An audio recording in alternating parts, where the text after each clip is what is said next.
Hey guys, today we're back on the Alice podcast. Today I'm here with Victoria Schmidt. Hello. So we're going to quickly talk about the Toronto Pro weekend that happened in Canada. On the Saturday, we had Angel's son win the Masters Bikini overall and she won her pro card.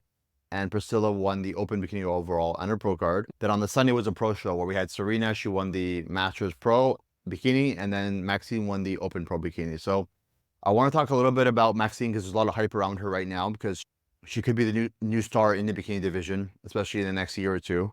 And I've been getting asked a lot about her peak and what we did for that and how she could improve, etc. So a few things with Maxine. I've been coaching her now for, I think, 2 years I think exactly 2 years now, actually. I saw her at the Vancouver Pro in 2022 and I went backstage and I was like, listen, I've been seeing you compete since 2018. You have all the genetic tools to be a bikini star, but you need to change everything.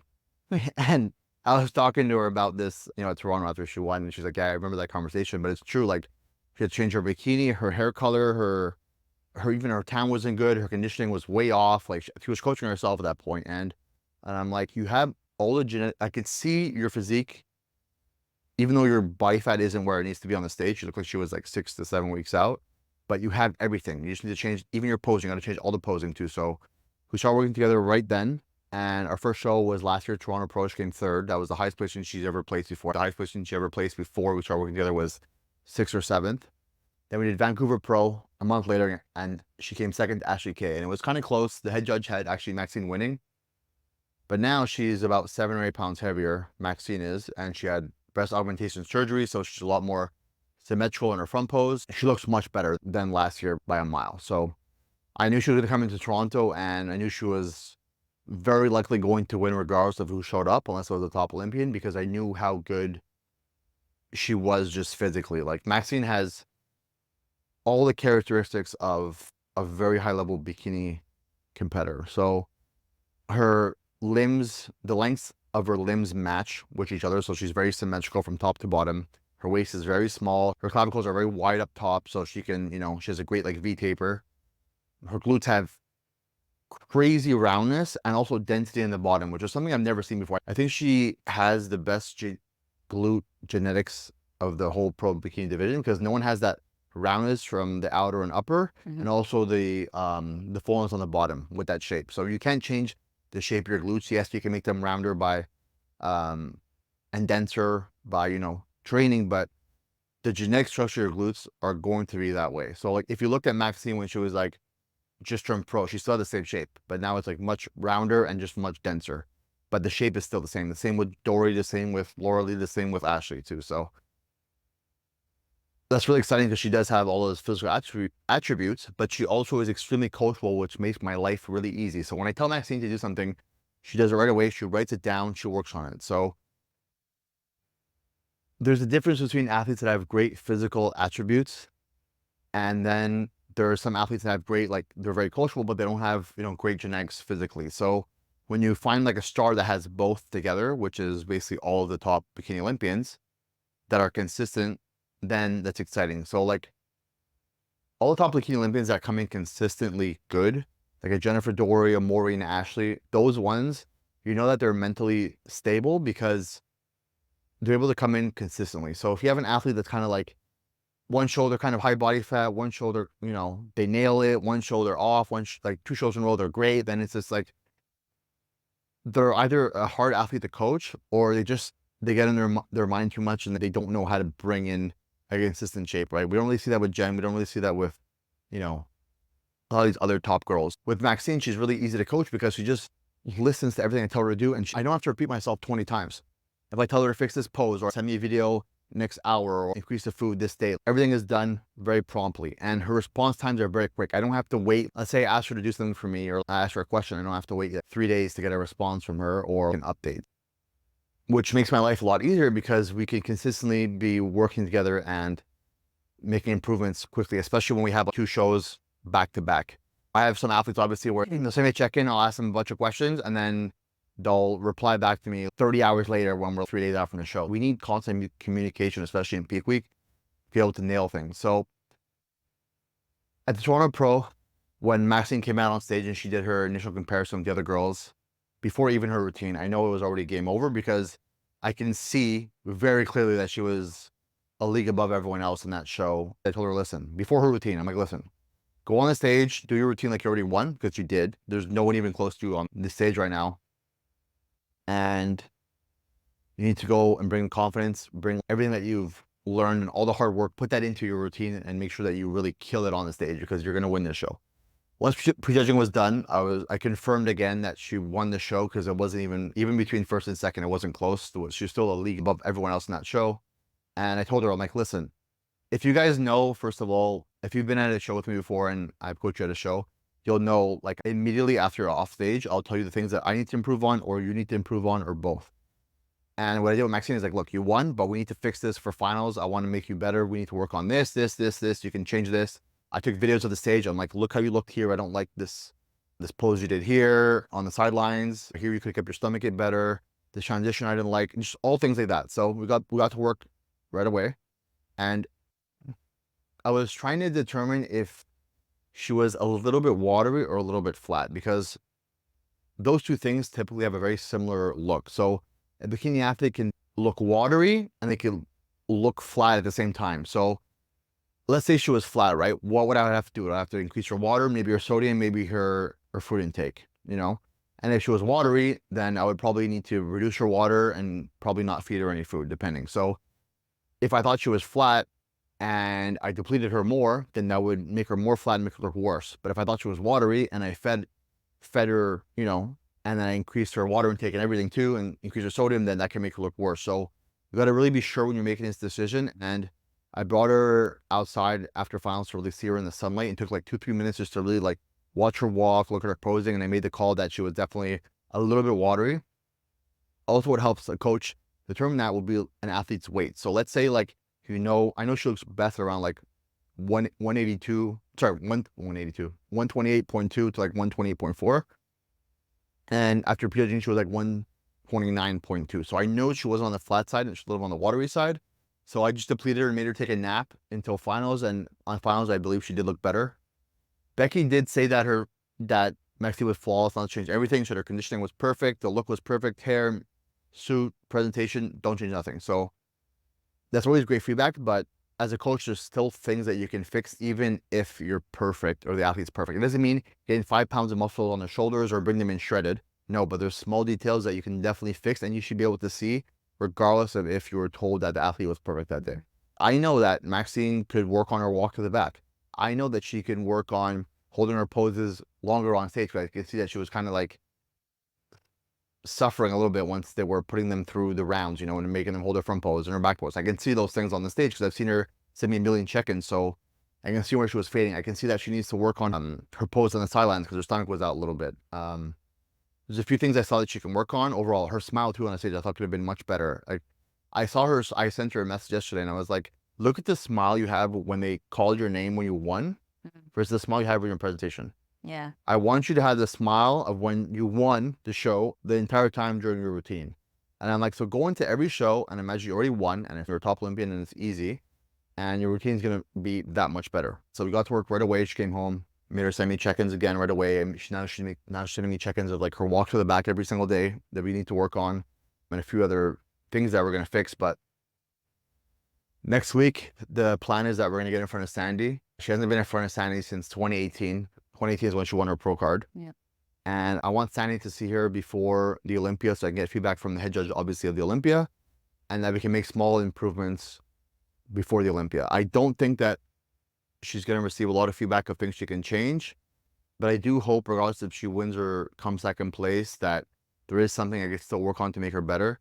Even if the feedback is that she's perfect, I'm still going to find things to make her better. So, for example, I believe Ashley K is doing a show next week, so I want Maxine to compete against top competitor because first of all, we have nothing to lose. If she loses to Ashley, well, Ashley's a top 3 Olympian, and Ashley hasn't lost to a non-top bikini Olympian since 2021.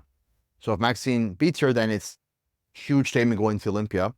And if Maxine comes second to her, then the worst case is that we get feedback from Sandy so that we can improve and get better to Olympia. I know that Ashley has really dense glutes, and when she walks to the back, her glutes do not move. That's one of her strengths. Yeah. So I told Maxine, if you walk to the back and your glutes are not out and they don't look dense, you're done. The show is over.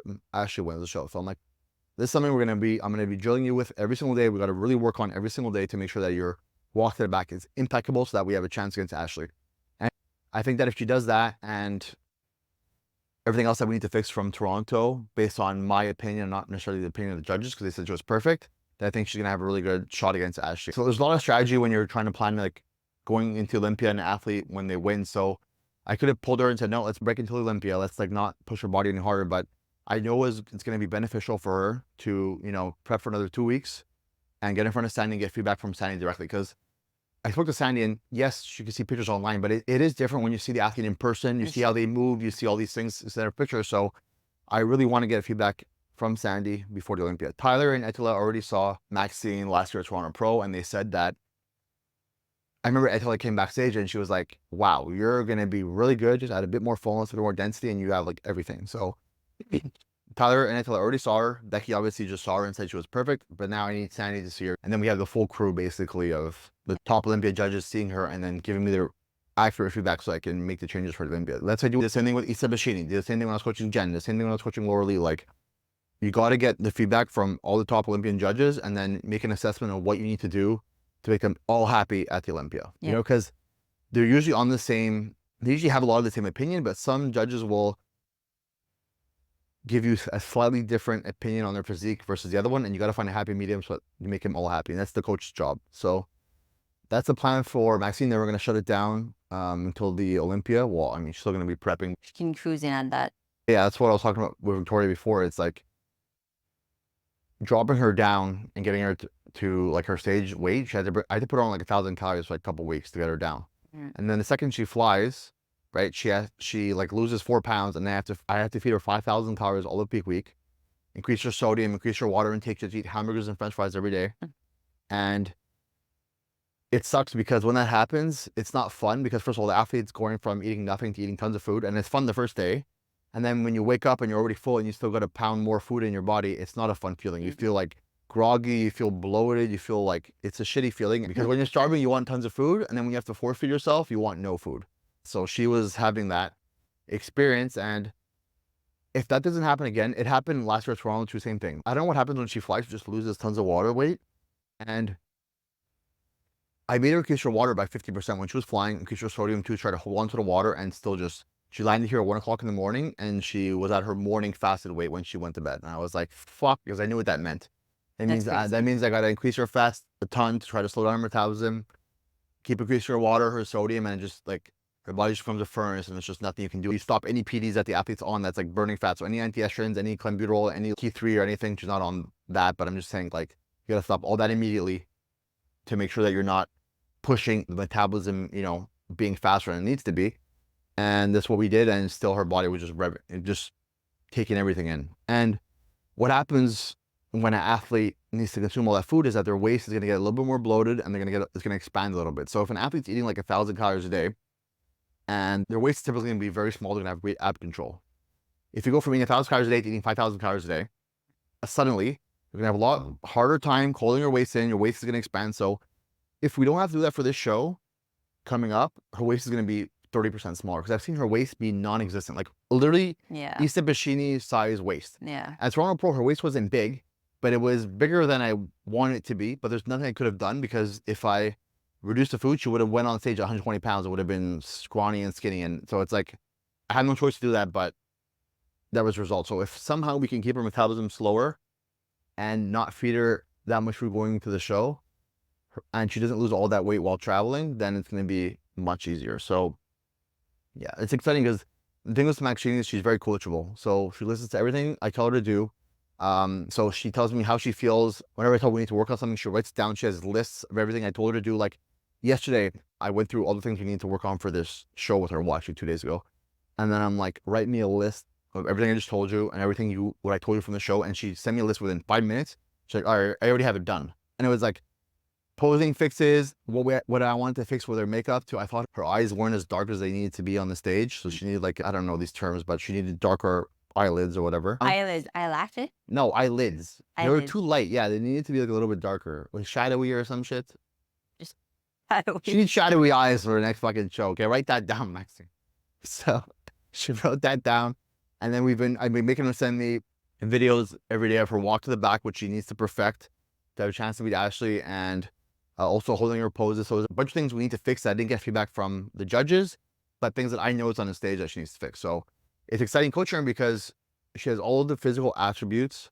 She doesn't look like she stands out. She looks like she belongs because she has like the stature, her posture, her waist is small, her glutes are crazy. Like she has that physique.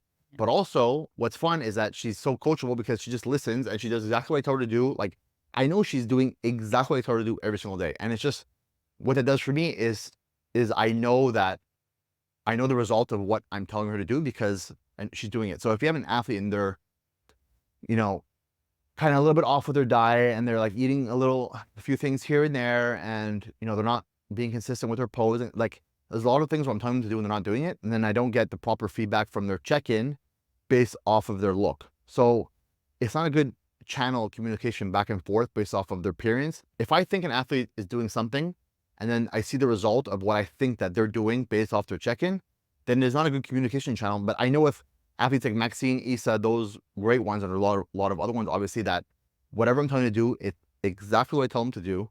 And then I can make adjustments based on what I see. So there's some athletes that are very tough to coach because I know they're doing extra cardio here and there because they feel fat. I know they're not working on their posing and I have to repeat the same thing 75,000 times. And their goal is to like do really well at Olympia. I know there's athletes that are like missing their check-ins and, you know, not booking posing class, or just like things that are, it's like, just like, they can't just listen and follow and they're kind of going off track a little bit. Then those athletes never really get to the top because they're not really as coachable as these athletes.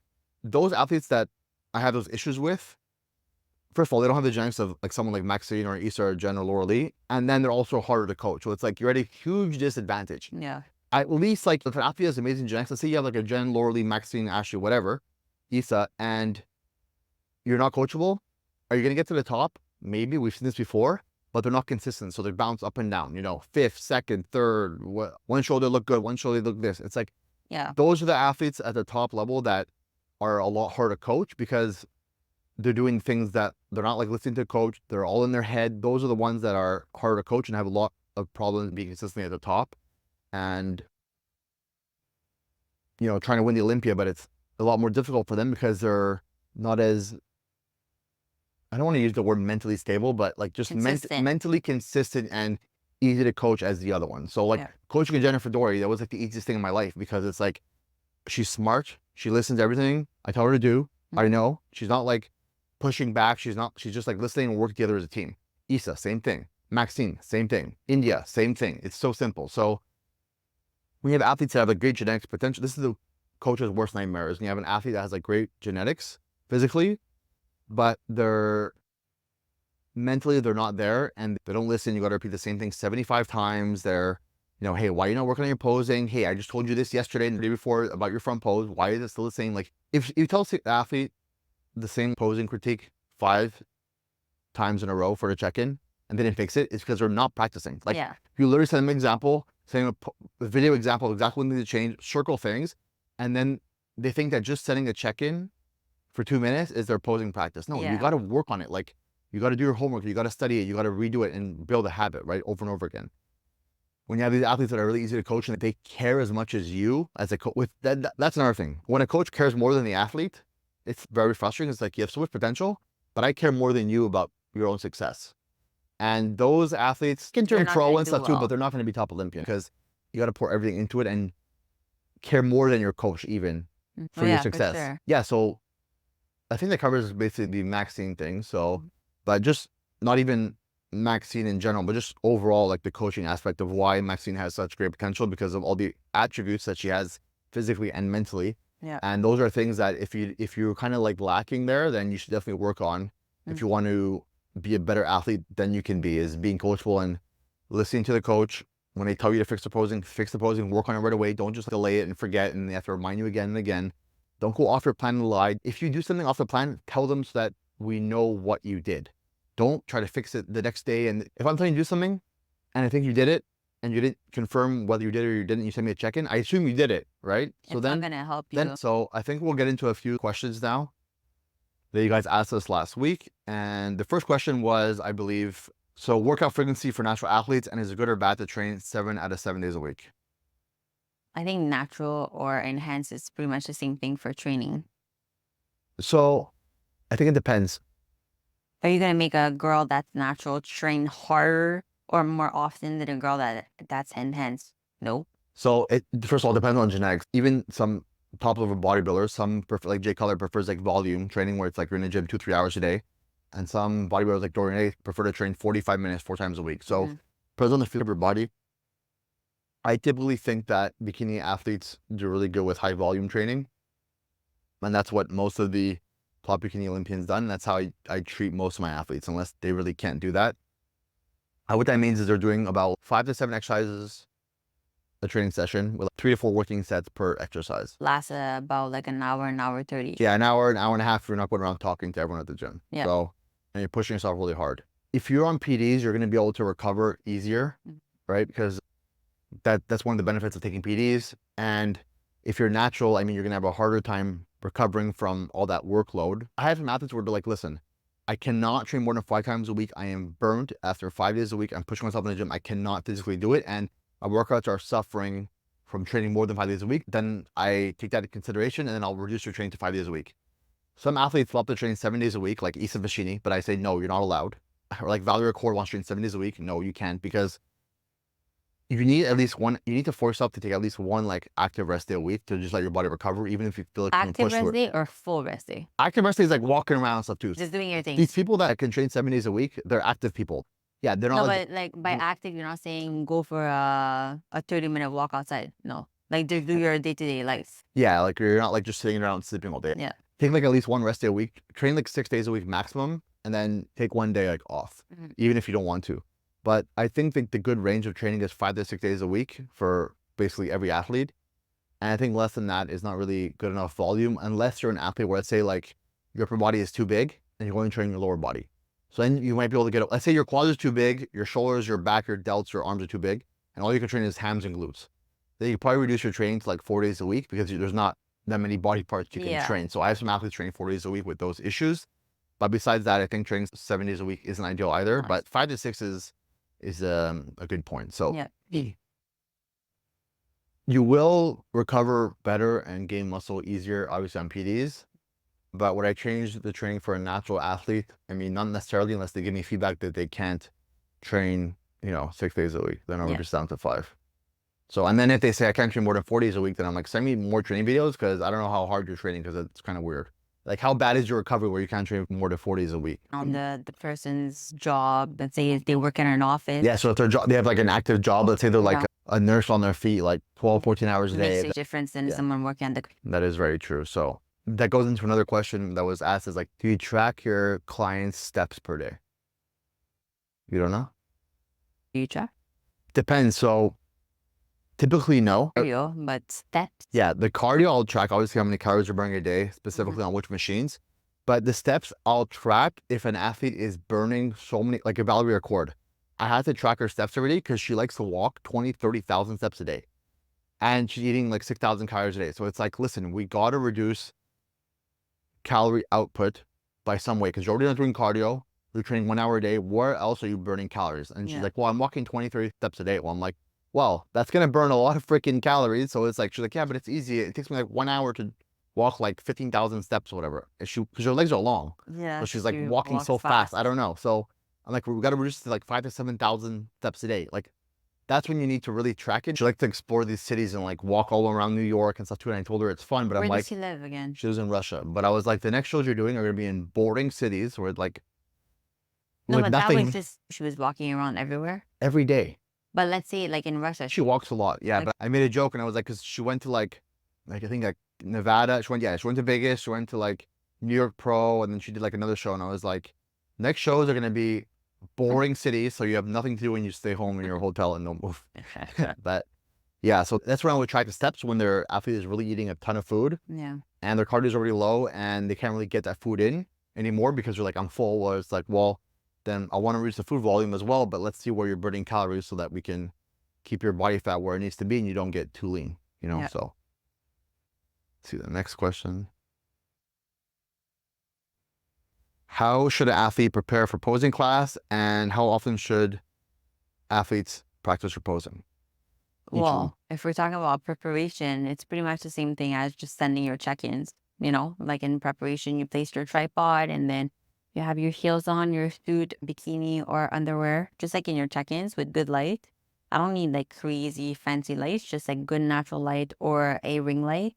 And then by posing, well, you got to practice at least, let's say in the off season, I would say 3 times a week minimum. How long are these sessions that you're practicing? I always say between 10 and 30 minutes. That's ideal. Let's say in the off season. And now in prep, obviously more than 3 times a week. I would say 5 times a week. And then same thing, 10 to 30 minutes. But honestly, it depends on the person. Some people need more practice than others. Others, like me personally, I never practiced more than 10 minutes. And I was okay with it. So I know that there's girls that are okay with this just 10 minutes of practice, but But it's that's if not your everyone. posing is perfect already. Like, Well, not perfect, but it's better. Very good. It's good. It's good. So it's definitely not everyone, but yeah, let's say we're talking about generally 10 to 30 minutes a day, 5 days a week would be ideal. If you can do it every day, it's even better. But yeah, that 3 to 5 days a week or 7 days if you can. But I think the 3 to most 5 in the off season, I would say. oh, in the off season, how am I doing Yes. prep? 5 to 7 if you Yeah. can. I think that depends on the athlete. So either way, even if your posing is perfect, you should be posing at least like once or twice a week in the off season, even if you're an Olympian, just to get like, because you don't lose your rhythm and your habits. So I see this often where even like an Issa Bashini, right? She'll be practicing her, I'd be giving her feedback, like all prep, like fix this, fix this, fix this. She does it perfectly on stage. Everything's great. And then she does like an off season, right? For let's say 3 months or so, we're back in prep, doing all the same mistakes that she did before. But she doesn't practice or off season. Well, I mean, a lot of people don't practice on off season. So what you do is you forget the Rare though. no, even the top Olympians, a lot of them don't practice in the Well, off season. They should, but they don't. I have a lot of clients that book in the off season as Yeah, but well. it's like the amateurs and the pros. Like I'm saying, like the top Olympians are Top kind of Olympians like, you're talking? yeah, they, like you're already Yeah. good at posing. Like I don't need to practice, but It's true that they're definitely not practicing even No. 3 times a week. so, but they should be, because then we're in prep again, and then I'm literally just like, fix this, fix this, fix this, and it's like we literally went over this all last year and we fixed everything already. Yeah, But if you practice all off season and you kept the momentum going. momentum of your posing practice and your habits, and you build those habits into your brain, and then that's how you learn how to pose all the time. But if you don't do it in the off season, you're gonna forget all the good habits you made, and then you're gonna have to redo and practice again. And it's a pain in the ass for me, to be honest. So It's really hard to break habits too. If Yeah. you learn a certain way and then you need to change your whole posing, changing the posing is a hard thing to do. it's true. Like there's a few amateurs too, like they'll do a show with me and then they'll take like a year off and come back, and all their posing is a disaster. It's changed. And then it's exactly what it was when we started. I'm like, we're starting Yes. from step one all over again. And the whole prep. I Then noticed that. finally, right at the end, I don't want to say the athlete's name, but I'm thinking of one. Right at the end, their posing is kind of okay, and it's like where it needs to be. And then after I take 6 months off, and I come back, and I'm like, what the fuck happened? Like It's back to square disaster, one. and it's a pain in the ass. It's a lot more work for me to have to like go through all the posing again, fix your posing every check-in, what we've already learned and what you already did.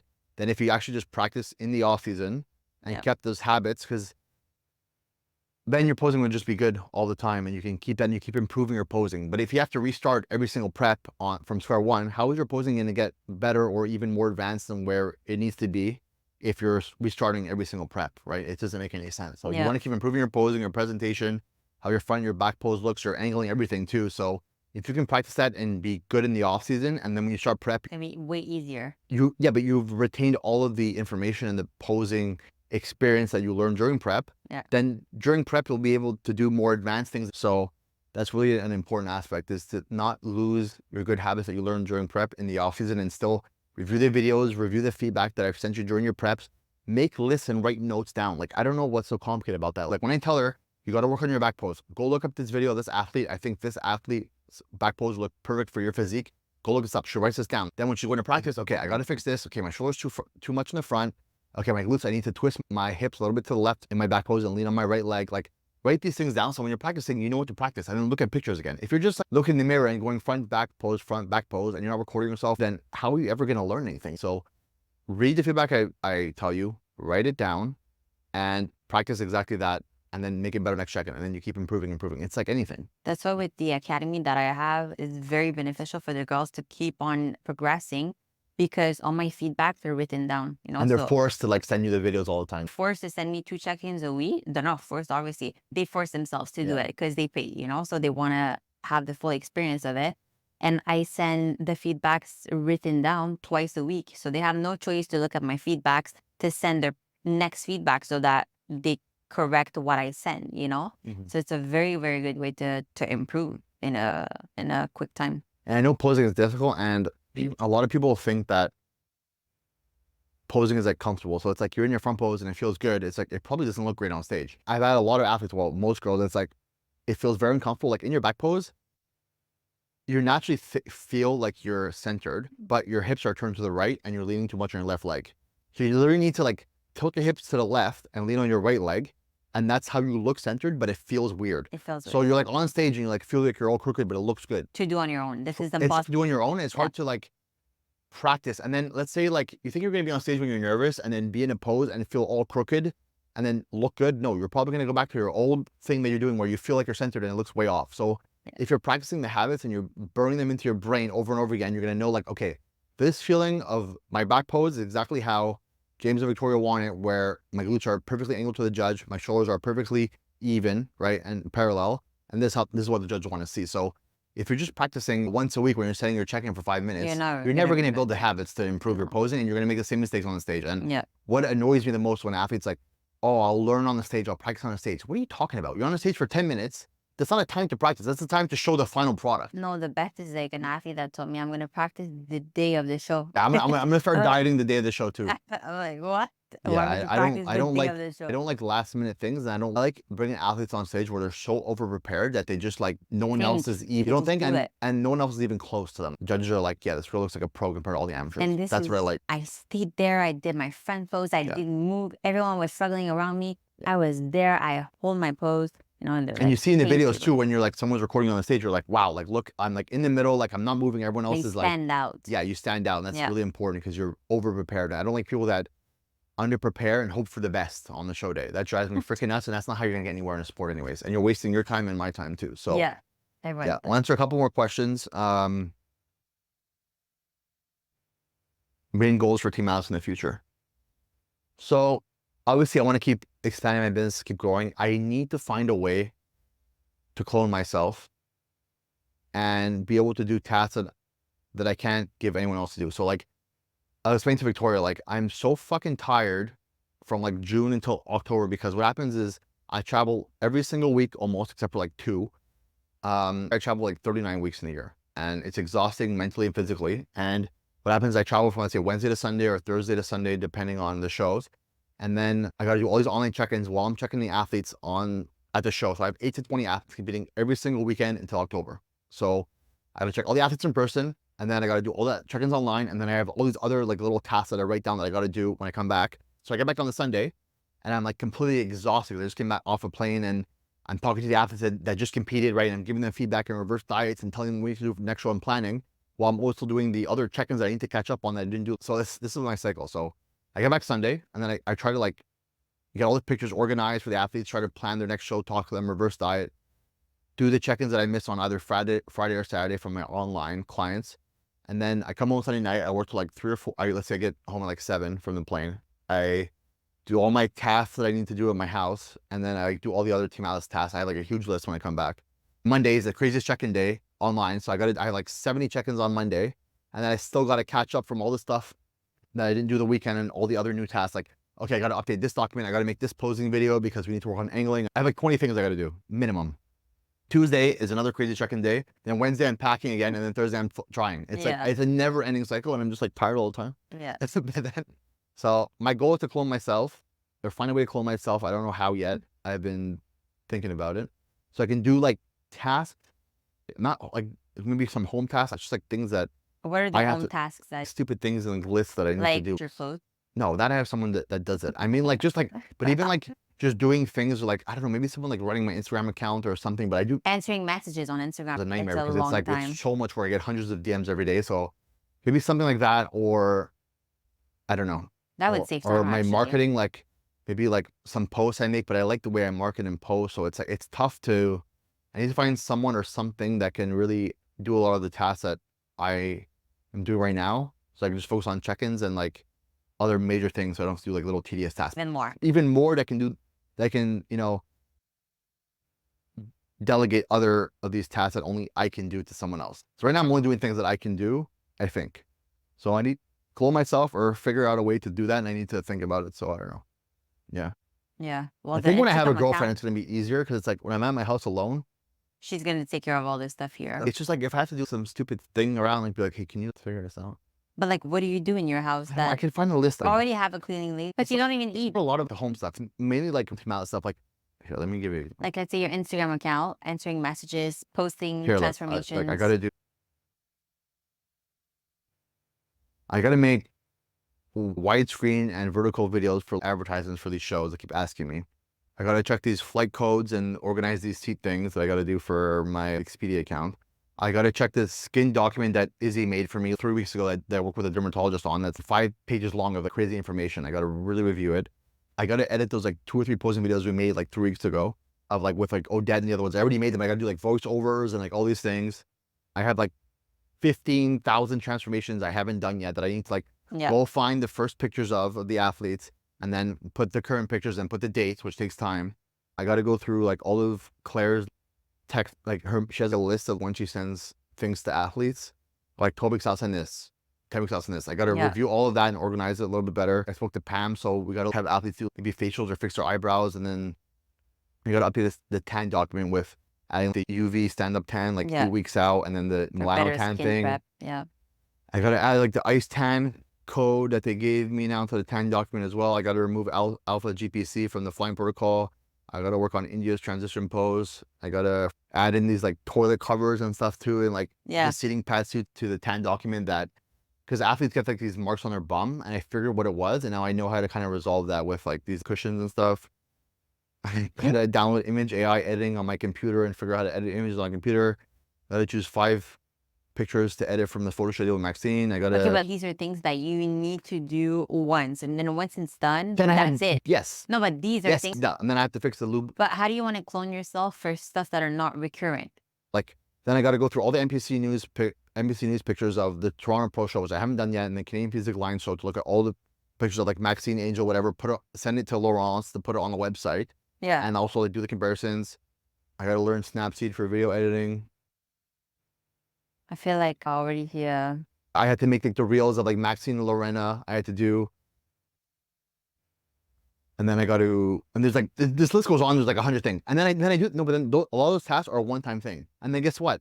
There's just more. I had 10 every day. And then it's just like, fuck, it just, that's, every day happens with that. Then I have athletes competing yesterday, Friday, one in Denmark. Then I have 5 competing today, and then I have 2 competing on Sunday. So it's like, I was up at 3 o'clock in the morning, 5, 6, 7, 8:30, 9:30, 10:30, alarms every day. Then I'm exhausted. I gotta take like a 2-hour nap at 6 p.m. And then I wake up and I try to finish 5 or 6 of these things. And then while I'm doing them, I'm adding new things. And that's just my life every day. And so if I can clone someone to do a lot of the tasks, like the documents, someone needs to be in my brain. No, but the docs are already done. You just. No, the documents, I need to like message Izzy and tell her like, hey, I need to update this. I need to send her links. I need to like send her pictures of what to do. Done. The doc. It's not done. And then she does it and I got to review it. But then like, I could probably. The thing is that these things, yes, you have a lot of things to do, but it's not a rush. You don't need to do it for yesterday. No, but if I don't do them, then it just never happens. So I think I need someone to help me like, the way I make reels, I don't think anyone would do it, but I think like just like making like, it's gonna have to do something with social media. Transformations and like, no, but there's great marketing companies. I don't need marketing companies. Okay. No, I don't need that. I need someone to just, no one's gonna do it as good as me. I need someone to do the transformations, put all the dates and stuff to it, and then send them to me, and then I can make the post. I think that's gonna save me a lot of time. Just that? Yeah, but it's like when you have every hour. No, like I say, I have a list of like transformations I gotta do. I have like 25 transformations I gotta do. Jesus. And then I'm like, I don't have fucking Wi-Fi on the plane. And I'm saying, this shit like happens. Yeah. So right now I have 18 transformations I gotta do of athletes that have been on my phone forever. And that's part of the marketing. Okay, but let's say you don't do those. Yeah, nothing happens. But then my marketing is worse. There's a lot of good content I could post. Content. You know what I'm saying? Yeah. Yeah, so. Yeah, you just create new. But the thing is, like, every hour of my day is accounted for something, and then I'm exhausted by 4 or 5 a.m. and then I go to bed and I wake up.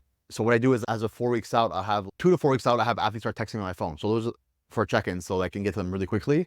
And I'll wake up every day. I'll take like an hour and a half to go through all the ones on text message. Yeah. And I'll do my daily tasks, and then I'll start my like other tasks at nighttime after I finish all my other check-ins. Once I'm done all my other check-ins for the day and all my tasks for the day, it's around 1:32 a.m.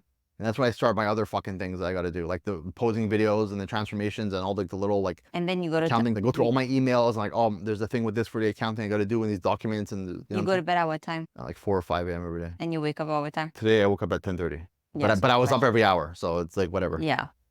Wait, what? Wait, what? Thank God I didn't. I was laughing. I was actually like, I was the Toronto Pro. I was like, I just need some meth. Like I watched like Breaking Bad again. Like I didn't watch it. I watched a few episodes like while I was like doing check-ins, and I was like, fuck man, I think some meth would be really good right now. No. If I had a little bit of meth, I can really get a lot of work done. So yeah, but so I'm not gonna throw. I think I never got into like drugs. any drugs or having like the only addiction I've ever had was working and food and like chocolate, like fucking sugar and working are my two addictions. I never got into like drugs or anything like that, thank God, because I have a very like addictive personality, but yeah, I never got into anything that's harmful to me except for, well, actually the food is fucking really fucked me up. Yes. But we got semaglutide for that now, so we're good to go. And also another thing too, which frustrates me is like, I don't have time to train really and do cardio, because then like I finish work by 2 o'clock in the morning. You can do on your treadmill. That's what I typically do, but also it's like I'm fucking already mentally exhausted and tired, and then I'm like burning more calories. You should buy a desk that you can bring a treadmill underneath your feet. No, I don't want to space flash. Well, yes, you put it underneath your desk over there. That's too active for me. How many steps a day do you do? I don't want to talk about it. Yeah, probably like 1,000. No, 2,000. How many? 8 to 15. No, impossible. Where do you walk? Maybe when it's show weekend. Yeah, let me see. It's health. Monday to Wednesday, you for sure don't walk. Hey, relax. How do I check this thing? That's it today. 39 steps. In your health app. Because you don't have an Apple Watch, but you can. 10,000. Monday was 5. Tuesday was 4. Wednesday was 8. Thursday was 7. Yesterday was 8. Today's 1,000's work. It's pretty shit, but it's also another thing too. It's so funny because I come back from the show weekends and I'm like still kind of like lean-ish. I like weighed the same and I was eating like chocolate and kind of hamburgers and whatever. And you know why though? It's because your brain burns more. It's not, yeah, but your brain burns so many calories. So it's like if I don't do any physical activity at all, and I did all my check-in, all my work for the day, and I'm at a show weekend, we're answering messages all day and running back and forth from the stage, and like your brain burns more calories than anything you could possibly do physical. So my brain just burns through so many calories. It's not good though. That's a lot of stress and it causes I'm working on my cancer. brain. I'm working on my brain. Yes, I'm doing so much brain cardio. But that's why, yeah, it's stressful. It's not good for your pituitary gland. I think my pituitary gland is very good. You would need to test. Have you ever tested your brain? I don't want to know what's going on there. No, you should test. Test what? Test your neurons and if everything is good. Put my head in No, because you have a lot of stress all the time. It's true. You definitely should do that. I'm gonna test your neurons. Do you have any neurons left? I think so. Yeah, so when I come back, I'm like, man, I kind of didn't eat really good, but my brain just burned through everything. Then I'm kind of the same as when I left. But why you eat like shit when you travel? I don't really eat like shit. You eat more go out, free. Let's say you go out to eat with the athletes after the show. Sometimes I get a steak, but sometimes I eat cake or whatever. They want to eat chicken wings and hamburgers. It's just so I'll have a hamburger or whatever. Yeah. And also, when you're on the go, like on Saturday, I ate. You barely eat. High Kai's cookies at like 4 p.m. and then I had a hamburger after the show at like 12 at night. That's my food for the day. You literally don't have time when you have like 8 athletes competing in person and 7 online. There's no time to sleep or eat or do anything. It's on top of your protein though. You should drink like protein. Yeah, at least you're not on that. Let's answer just one more quick question. Muscles. I don't have any lost. No, that's it. Because I do feel so much better. Nutrition, that would be my number one, like, not my goal, but like my dream one day is just to like 72 hours. And then I wake up and I have no messages, no text messages, no check-ins, nothing.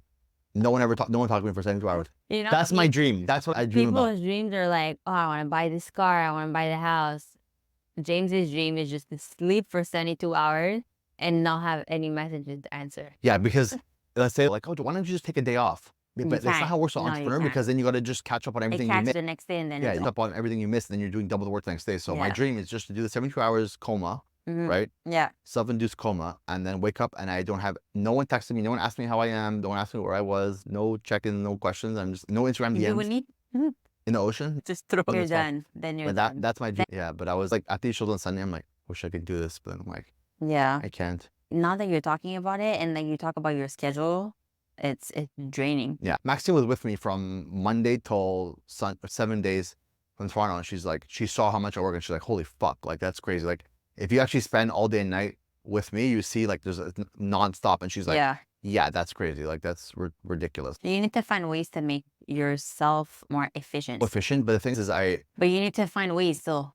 yeah, I know Because I know you're gonna that's part of dream being an yourself. entrepreneur and being. Yeah, but the thing is, like, it goes crazy from like June to like October, and then after that, it's a little bit more chill. Yeah. So like these like 4 or 5 months, I would say, from like, let's say May till October, like what is that, 6 months or something, is like insane. And then after that, it's like kind of like chill, and I get to like work on my other projects that I put off side for the year. But I think I'm gonna work on like help me make the transformations. Like just send the pictures, Yeah. they make transformations for me, and then that will help. And then a few other things I need to do. I think if I had a girlfriend in my house to do like other little tasks, I do notice that when Hannah was here, like I did have a little bit more time to do like shit that I want. Let's say I need to get like something at the store or something, right? They're Yeah. already going out and they get it. Like that Just 40, toilet paper. It's that always 45, I buy everything from Amazon. I get like 70,000 Amazon things a day, but it's just like opening the boxes, like Yeah. putting things in my house, like driving to the store to get something from the pharmacy and coming back, then going there. Like all these little things take up so much time that I could be working, and those could be accumulating to helping. Like instead of starting at 2 a.m. to start working on the list I have to things to do after I'm done all the check-ins and everything too,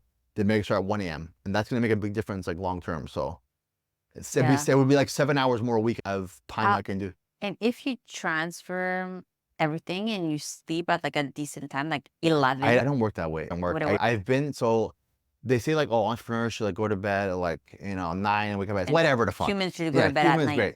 But there's like, I'm not gonna say I read studies, but I've read things where it says like, some people just operate better at nighttime. I've been this way since I was 15 years old. I always went to bed late and woke up like at like 10 o'clock or whatever, and then we'll go to bed at 3, 4, 5 in the morning. Always my whole life. I'm much more creative, and I get a lot of shit done later at I'm really good at doing tasks during the day, and then at nighttime is when I like to just focus, don't talk to anyone, and just do like the little tasks that I have Everyone to do. is asleep anyways. Yeah, well, that's probably a big reason also. Like, good luck trying to fucking do things like try to edit something on my computer or doing like tasks on my computer when I have 70,000 messages a day. It doesn't work. That's why I try to finish all my check-ins as soon as I can, get all the tasks done in my day. Then at nighttime it's a little bit more quiet, and I have like the relief. Once I check-ins are all done in a day, I feel like, oh, thank God, I'm finally done. Then I can do the tasks on my list. So once that's done, I feel a lot, more relaxed, and I can start like working on those things. So, and that's happened only at nighttime. But I think for a lot of entrepreneurs, this like the realization that you're having right now to slow down and just not slow down, but just give more tasks to other people. I know, but that's what I've been doing since I started Team Atlas. Is I'm always trying to give tasks to more people, but there's also some tasks where you can't really give to other people. I can only give tasks to other people if they can do it the same as me or better, right? Yeah. So I need to figure out ways of tasks that I can give to other people that I feel they can't do better, but find some way where I can teach them or show them how to do it better. That's what I did with everything. So there's a lot of like, I've given so many of I can do, that's why I told you after Toronto Pro, like I messaged you guys first, and I was like, this perfect weekend wouldn't be possible without all of you like helping me and making Team Atlas what it is. It's impossible. I can't do this all on my own. Yeah. And so I want to really do this on a very small scale. So that's growing any businesses, delegating tasks. And I've spoken about this before, I'm sure 20 times. But then if I'm doing that and I feel lazy and I don't then I want to go do some work, be productive. Then I'll find something to do, or I'll be like, oh, I can improve this document. Oh, I can make this video that'll be good. You just need to find your perfect balance, so you don't drain yourself nuts. But that's what I said, like for the podcast, like, I don't know if I mentioned it, but that's why I haven't been posting that many podcasts. From October to May, I can post more, record more, but I literally have zero time to post these once a week. I got to record it, then I got to edit it quickly, then post it. It takes a full podcast. Everything is like 3-4 hours. It's a lot of effort to do. And I don't have time to prioritize this over doing my check-ins with my athletes and fixing the documents, because my athletes are always gonna be number one priority. Yeah. And if I'm taking away from that to do podcasts, like it's not worth it. So I'll do them when I can. And like when I have a week where I'm not traveling, which is rare, but I can't be doing them once a week or even once every 2 weeks during this crazy busy time. So I think you guys will understand that though. But anyways, so I spent this whole podcast talking about myself and a little bit about Maxine at the start. So I apologize. It's okay. Yeah, but so Claire's actually here, and I'm actually going to record another one with her right after this. And I'll try to post this one this coming week before I leave for Junior Nationals, and one with Claire probably the week after. So thank you guys for tuning into the Atlas podcast. Let me know if you have any questions, comments, or suggestions on how to clone myself, in the comments below. And I appreciate you guys tuning in. So thank you. Bye.